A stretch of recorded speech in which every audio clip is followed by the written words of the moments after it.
Қайырлы күн, Нұр-Сұлтан қаласы әкімдігінің онлайн баспасөз мәслихатын бастаймыз. Мы начинаем онлайн-пресс-конференцию пресс-центра Акимата города Нур-Султан. Сегодня мы затрагиваем тему цифровизация столицы и автоматизация госуслуг. Баспасөз конференциясының тақырыбы елорданы цифрландыру және мемлекеттік қызметтерді автоматтандыру. Алдымен спикерлермен таныстырып өтейін. Қасабек Ботагөз Әбдіхамит қызы Нұр-Сұлтан қаласының цифрландыру және мемлекеттік қызмет басқармасының басшысы. Айткенов Даниал Ернұрұлы Нұр-Сұлтан қаласының цифрландыру және мемлекеттік қызмет басқармасының бөлім басшысы. Құрметті қонақтар, қош келдіңіздер. Алғашқы сөз кезегі Ботагөз Әбдіхамит-қызына беріледі. Рахмет, берілген сөзіңізге. Қайырлы күн, құрметті астаналықтар. Өздеріңіз білетіндей, ағымдағы жылдың наурыз айында елорда әкімдігінде цифрландыру мен мемлекеттік қызметтерді автоматтандыру жауап беретін басқарма құрылды. Бүгін біз Нұр-Сұлтан қаласын ақылды қалаға айналдыруға бағытталған жобаларды жүзеге асыру бойынша жұмысты жалғастырудамыз.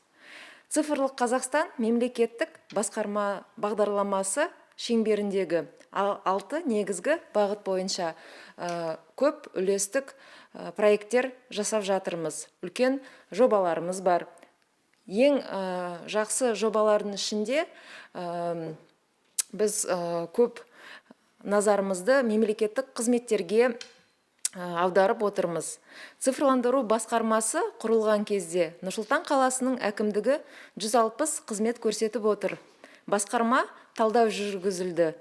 Оның барысында тек қағаз түрінде ұсынылатын 27 және электронды түрде ұсынылуы тиіс, бірақ қағаз түрінде ұсынылатын 19 қызмет анықталды.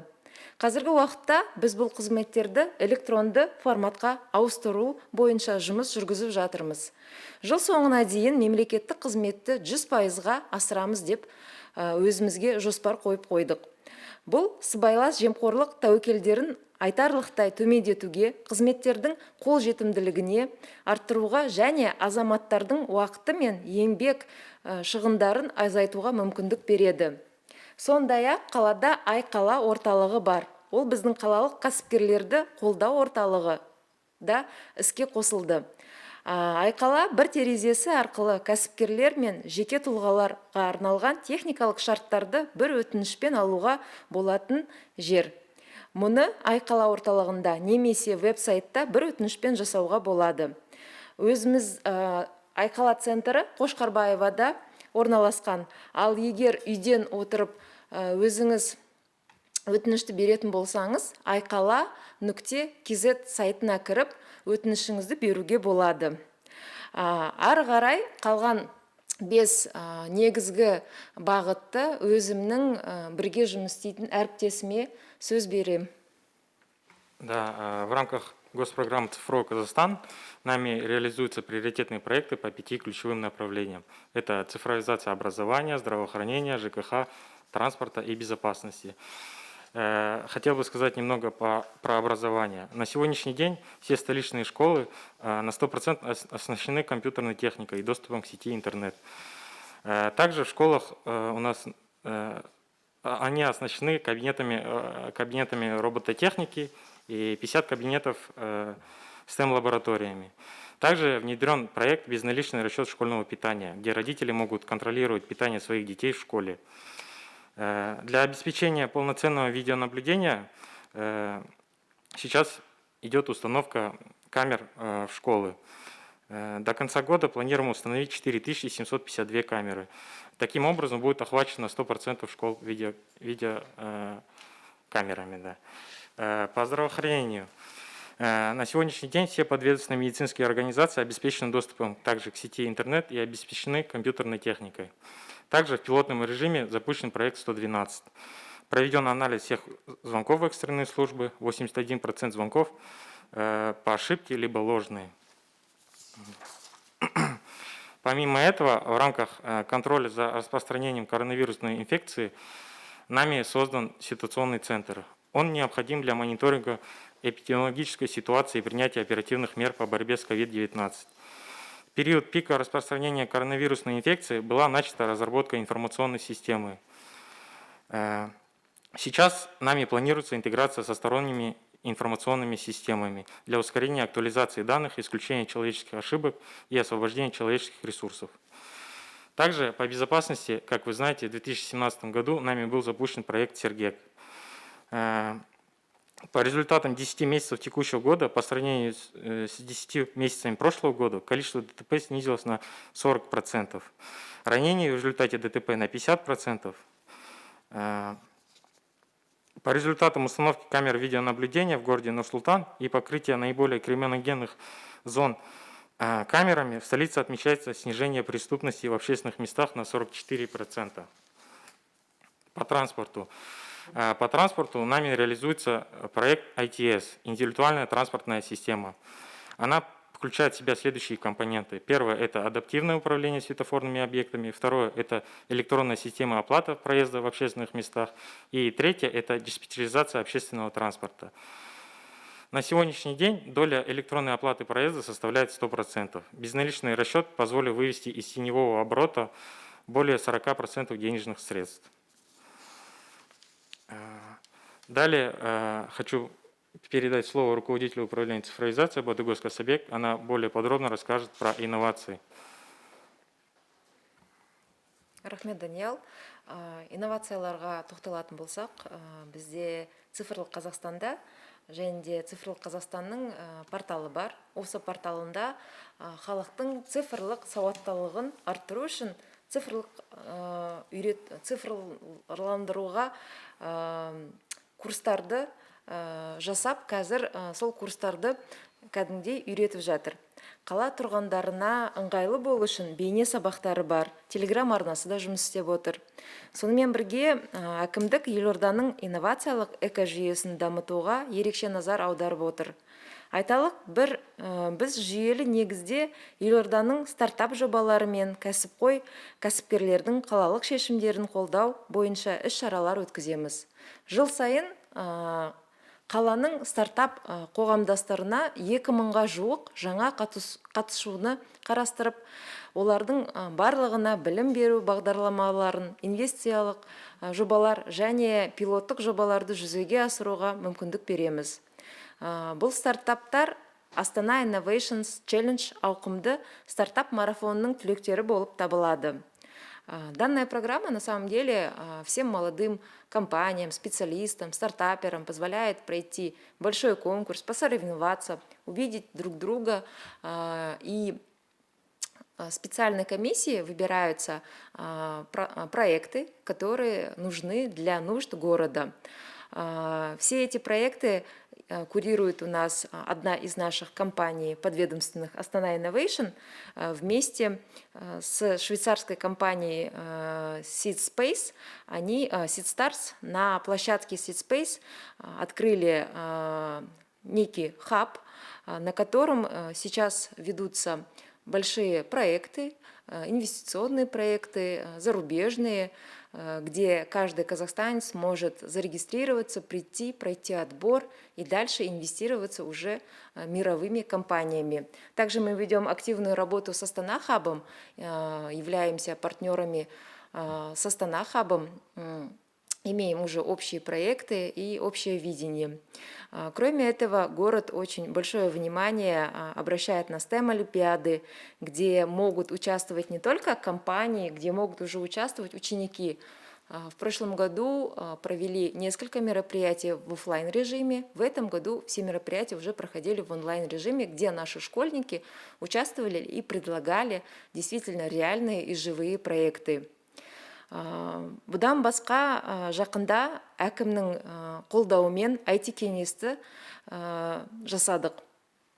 Осы мақсатта біз бүгін әкімдік Нұр-Сұлтан қаласы IT кеңесін құрып, оның аясында қала тұрғындарының, бизнес қауымдастықтың және ғылыми ортаның пікірін ескере отырып, қаланы цифрландыруына бірыңғай саясатты қалыптастырдық. Қала атынан баршаңызға Астанамыздың дамуына қолдау көрсеткендеріңізге ризашылығымды білдіргім келеді.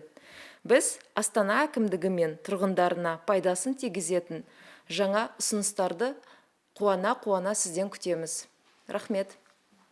Жаңағы сіз айтып кеткен, егер қарапайым халықтың ішінде бір қызықты жобалар болса, қалай ұсына алады? Сол тәртібін айтсаңыз. Тәртібі, егер біздің қалалық адамдарымыз бізге келіп, көрсетіп, айтып жатса, негізі барлығы бізге өтініш ретімен кіріп, одан кейін өтінішімен звондасып, өзіміз кездесіп қарастырамыз. Одан кейін егер жобасы шынымен де қызық, қалаға керек десек, бізде Астана Innovation Challenge-дің конкурсына кіргіземіз. Одан кейін біздің басқармадан басқа басқармаларда гранттар бар. Егер бұл оқу жағынан, инвестиция жағынан, жоқ әлде қалалық безендіру жағынан болса, басқа басқармаларға көрсетіп, үйретіп жатамыз, қай жаққа баруға болатын. Бізге сұрақ келіп жатыр тұрғындардан. Мынандай сұрақ. Добрый день. Предлагаю разработать очень полезный для всех горожан единый сервис передачи показаний приборов учета. Это электроэнергия, вода, газ. Что можно сказать по поводу? Да, конечно, много поступает к нам таких предложений. Мы готовы рассмотреть все предложения. Для этого у нас есть подведомственная организация Астана Innovations, которая у нас собирает все проекты, которые предлагают инвесторы, стартаперы. Мы там их рассматриваем, потом уже, соответственно, показываем руководству. И если это действительно нужно городу, мы их как бы принимаем и развиваем, так сказать. Хотела еще дополнить, в рамках создания IT-совета, как раз на этом IT-совете у нас собрались крупные IT-компании, у нас собрались университеты, инновационные структуры того же Министерства цифровизации, где действительно можно рассмотреть предложение горожанина. Если у него действительно интересное предложение, мы на этом IT-совете даже можем рассмотреть. IT-совет как раз-то и создавался для того, чтобы все те предложения города, компании мы могли рассматривать, обсуждать, и после обсуждения, голосования могли выбрать, сказать, что да, этот проект нужен городу, мы будем его делать, и дальше процедурно мы его возьмем на исполнение. Рахмет. Бұқаралық ақпарат құралдарынан сұрақтар келіп түскен болатын, соған кезек берейік. Что делается для повышения качества сотовой связи? Для повышения сотовой связи Акиматом совместно с Министерством цифрового развития, операторами связи проводится работа по установке антенно-мачтовых сооружений. На этот год у нас запланировано 16 антенно-мачтовых сооружений, которые в свою очередь повысят сотовую связь. То есть мы определили по городу места, где плохо ловит связь, интернет, и в этих участках мы будем ставить вот эти вот станции. На них будем устанавливать базовые станции операторов сотовой связи. Это, в свою очередь, покроет, я думаю, неполадки со сотовой связью. Да. Келесі сұрақ. Қаладағы ақылды шлагбаумдарды қою тәртібі қалай жүзеге асырылады? Жақында әкімнің қолдауымен бірге пилоттық жобаны іске асырдық. Ең басты ол қаланың тыныс тіршілігін қамтамасыз етудің маңызды өлшем шарттары бойынша еріктеу жүргізілетін болады. Атап айтқанда ең басты ауру қауіпті жоғары аймаққа кіретін адамдар тобы бар үйлер тұрғындарының саны бойынша. Одан кейін тұрғын үй кешендері, онда қалалық шұғыл ден қою қызметінің бірнеше рет шақырту деректері бар үйлер, аумақтық бірлестік бойынша атап айтқанда орнатылған шлагбаумдар тұрғын үй кешендерінің кірі жолдарының және тағы да басқа көп санын қамтимыз. Оған ең басты айтып кететінім, басқарма шлагбаумдарды орнатпайды. Автомашиналардың мемлекеттік номерлерін тану жөніндегі жүйені орнату шлагбаумдарға орнатылады.